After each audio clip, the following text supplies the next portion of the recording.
Hello, everyone, and welcome. It is week 2 of the It Takes a Village felt panel sew along, and today we are inspiring and talking through how to embellish and make all of the adorable felt characters on the panel. So come on in and join me.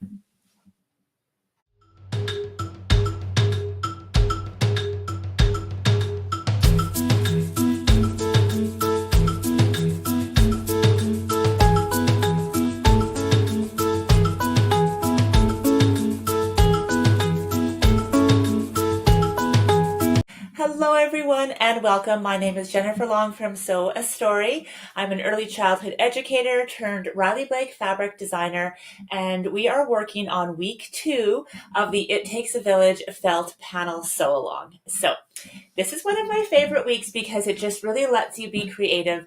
This is a week that you can involve your children in if you haven't already, of any age, and we're going to talk through some of those options together today. And this is the week that you can go as in-depth as you want or not, but it's really a chance to just kind of let that inner child inside of you shine. So come on in, let's get started. We are going to talk today about embellishing the felt dolls. So my process for felt dolls has a backing on them. Now you do not have to, as I mentioned in the last video last week, there are 2 seam allowances on every item. So the 2 seam allowances are there so that you can create a way for every age to participate. It's so discouraging if you're little hands and you're trying to cut along that 1/4 inch seam allowance and you end up cutting into your design. So there's a 1/2 inch seam allowance there as well, just depending on age appropriateness. You've cut out or you're cutting around each seam allowance. You can just cut and leave the shapes as they are. So you can just cut and leave your shapes as they are and they're good to go. Or you can do a couple extra steps. So let's walk through some of those extra steps. I like my felt dolls to be really stiff. So in order to make them really stiff, you can add a product called Craft Extra Firm Stabilizer. This is something that I use. It's so thin. It's so very thin. I'll put a link down below to where you can grab it. It's so thin and it just is that extra little bit of stability. Now the felt won't tear and you won't have that same issue where you have like with paper dolls, the heads ripping off or the arms, but it just gives them that extra strength. If you want to add that into all of them, you can. It's optional.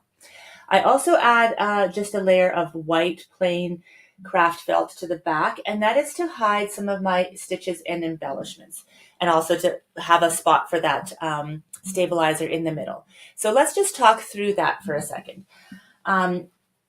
Before you've gone to this step and cut everybody out, look at all of them. I'm just going to show you all of them because I think it's so fun. So let's just go through that. I'll move my buildings over to the side. Here's all my medical professionals. Oh, so much fun. And here is all of the firefighters and different elements there.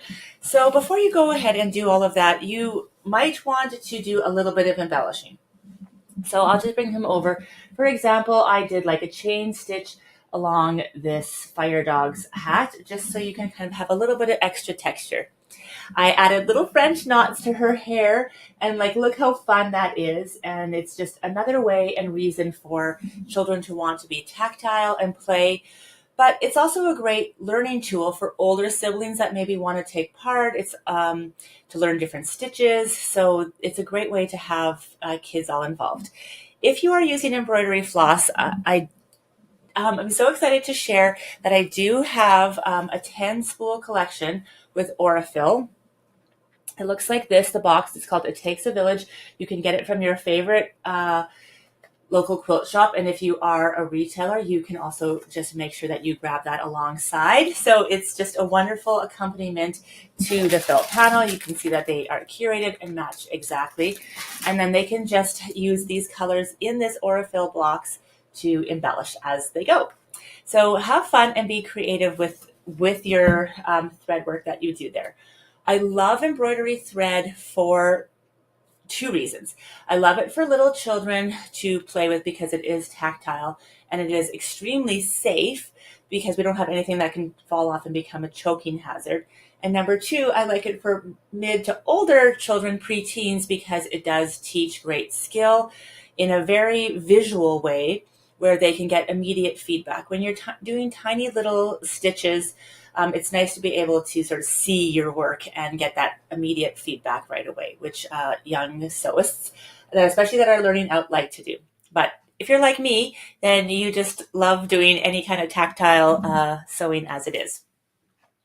The other options for embellishments you could use buttons, you could use sequins. You just got to be careful for age appropriateness. If you want to add a little bit of bling or sparkle, I do have this brand new product. It's called Sparkle Paste. If you can see it there, they come in these adorable little jars. I work together with Thermoweb Heat and Bond. This is a heat set sparkle, and all you need to do is paint it on even now or after, and then you could just use a pressing cloth and your iron, and you just heat set it, and then it becomes permanent, so you can even wash it. If you're thinking, well, I'm not an artist and I can't paint it, we've thought of that too. And there will be coming in the new year a little It Takes a Village stencil kit that looks like this. So I'll keep it up to myself. So you can see there's little stars, there's cars, there's the tracks along there, roads, and even a dash line. So there's lots of ways that you can sparkle up your felt panels or any of your projects, and you'll just put that on. I like to use a little bit of like pattern stencil adhesive first, and then I just put it on my felt panel or any of my fabric, sparkle it up, remove any excess. I'll do a little video tutorial in the new year's when this stencil is available and make sure I show you, but it's just something to think about. All right, so once you have everything ready and you have all of your felt shapes cut out, what you want to do is this is the time to do your embellishments, especially the ones that require sewing. So just take your time, enjoy this week, and do all those embellishments. Once you have all of those in there, if you haven't already, you're going to put your stabilizer in there if you choose, and to hide all those threads at the back, and that so they don't become a choking hazard, you're just going to back it with your piece of white felt again, and you're going to do just in the seam allowance of your choice. So I chose a 1/4 inch seam allowance, so I did a stitch in the 1/8 of an inch all the way around the perimeter and just cut those two together. Once they are together, this is where you'll cut them so that all the pieces come together and it's just cut nicely, and your felt doll is ready to go. And that's how quickly you can make those. That goes for all of the pieces that are just one-sided. The trucks I actually made two-sided, so you don't need to back them with felt, a white piece of felt. You can back them with itself. And that's so like if you were driving that truck along the play mat, so there is a cotton play mat that comes with this panel, or anywhere that your truck can have a side on both sides. And then the buildings here, one thing that I did, you can just keep them as like great buildings to play flat, or you can add a piece of felt right behind it, and I made it just slightly lower, and so that all of my pieces can just fit in. So all my firefighter pieces will just slide right in there. Because it's felt, you don't even need to finish this edge, but you could do a little stitch along here so it doesn't overly stretch. And you'll have your 3 little buildings with little pockets at the back. So there's a cute little idea for that. Next week, you're going to want to join in, because next week we are doing the little box pouches and with the zipper pouches. So we'll talk through those, but I'll come back for that next week. However, if you haven't already, I do want to just reiterate that the instructions are on the panel, but if you want fully illustrated step-by-step instructions, they are available on my website, and they do, the blog is also there too. So you can have all of that information there, and it does help you to go along with that.